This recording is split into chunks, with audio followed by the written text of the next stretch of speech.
Okay, so here's my buck hunting story for this season. So, as you, so about a month ago, I got my doe, and it's processed, and I picked it up on Saturday. So I came down for the weekend to go hunting. Today is Monday. Took today off, so I can get an extra day of hunting in. And what I did was actually on Saturday morning, there was so much activity out here with a rut going on. You can see I'm up my tree stand here.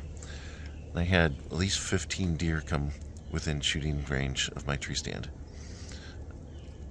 A lot of those were does that I was passing on because I'd already gotten my doe.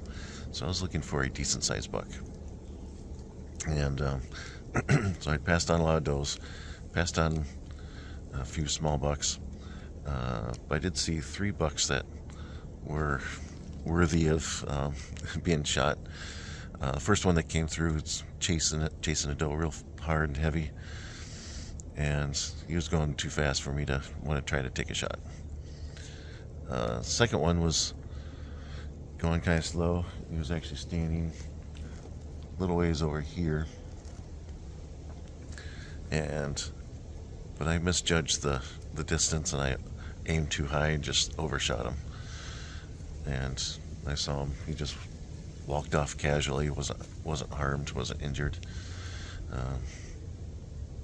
And then a little while later, I heard this grunting and crashing coming through the woods, and this was behind me over here, kind of where that in the middle of all those greenery, about 30 yards that way.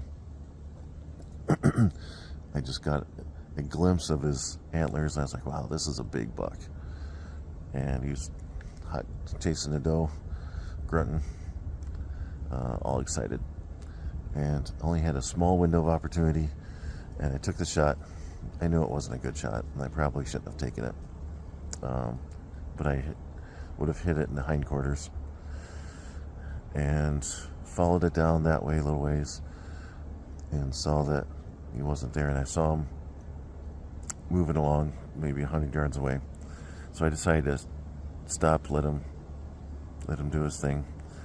I went and picked up my doe from the processor, came back a few hours later, and I had a bunch of friends come help me try to look for him, and we tracked the blood at least a half a mile and lost his trail, and it was getting dark at that point in time too, so we had to give up the chase. That was Saturday evening. Sunday, went out, looked for him some more, couldn't find him, and so I didn't really hunt much yesterday on Sunday.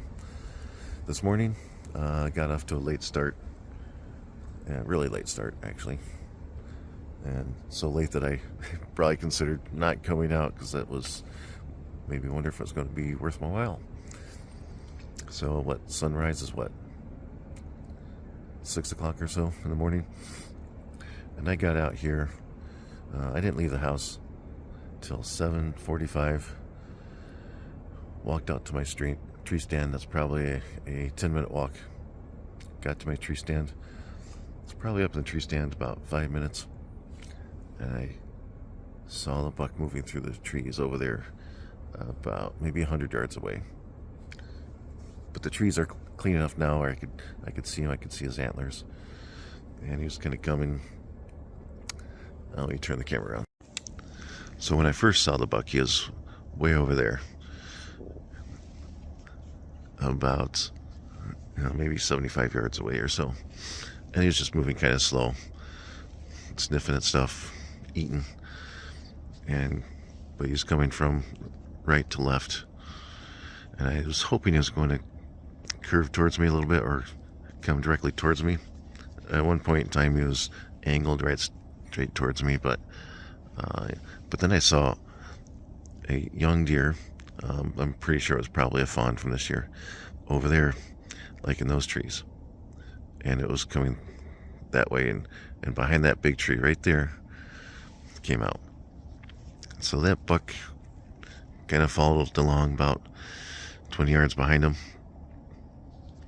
and I was watching him through those trees.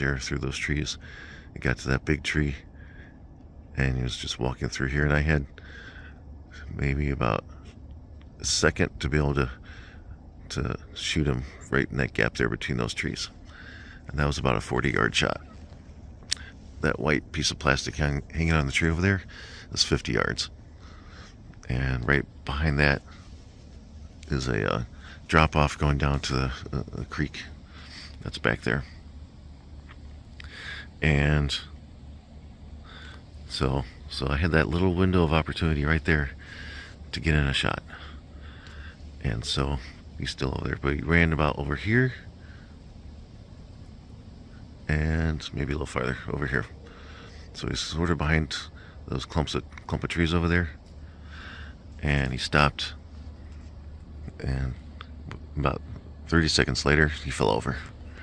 So I know that was a good hit, and I'm just giving him some time just to make sure, but I'm sure he's been dead for a good 45 minutes now. But in a moment I'm going to go over there and let you see him up close.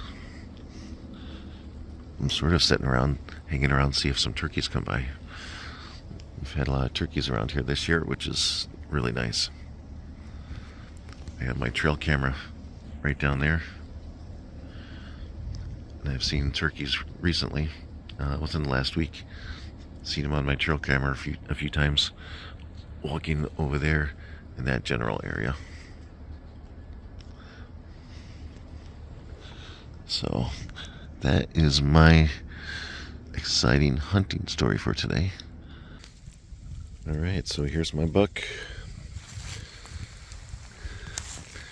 It's kind of a regular shaped rack there. Here's a 9-pointer. 5 on the right side, 4 on the left. It's 9 points including the brow tines. Look at him. And this is the exit wound here. Not a lot of blood there, but you can see the exit wound. Just a tiny bit of blood there. So he must have bled internally and bled pretty quickly. This is a good sized buck. It's going to get a lot of meat off this guy. Look at that. Here's my arrow. Found it in the dirt. You can see the blood on it. So, nice buck. The buck I got. Good shot. I'm proud of this shot. See, it was like right through the heart-lung area. And that was a good 40-yard shot. I checked it out over here. I actually used the rangefinder on it. And he was a little bit farther away than I thought he was, so he was actually like 45 yards when I hit him, judging by the blood spatter and where I saw the hair, tuft of hair sitting on the ground. So I'm pretty happy with this deer. Nice deer. Happy hunting. Catch you guys later.